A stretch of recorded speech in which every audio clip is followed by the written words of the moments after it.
یو محترم ورور دا پوښتنه کړې ده د تهجد لمونځ څو رکعاته دی او طریقه څنګه ده؟ الجواب حامدا و مسولیا.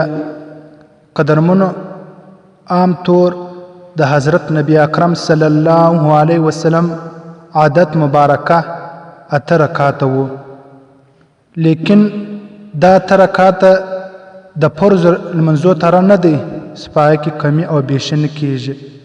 بالکل 6 رکعاته هم کیږي، 10 رکعاته هم کیږي او 8 رکعاته هم کیږي.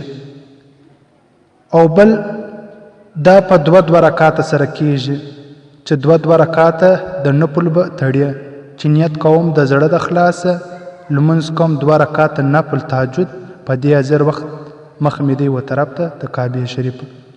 عزتمندو، ځکه چې نبی علیه الصلاة والسلام به د ژمي شپې ډېر خوښولې، صحابو ته به ویلې چې دا اوږدې شپې دي او په دې کې نفل او په دې کې عبادت ډېر په اساني سره کیږي.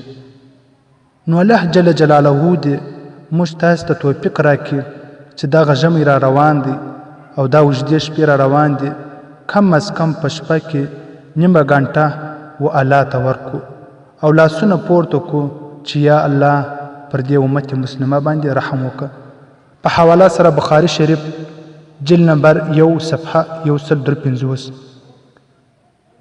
وعن مسروق قال سألت عائشة رضي الله تعالى عنها عن صلاة رسول الله صلى الله عليه وسلم بالليل فقالت 7 و9 و11 سوى ركعة الفجر. فقط والسلام.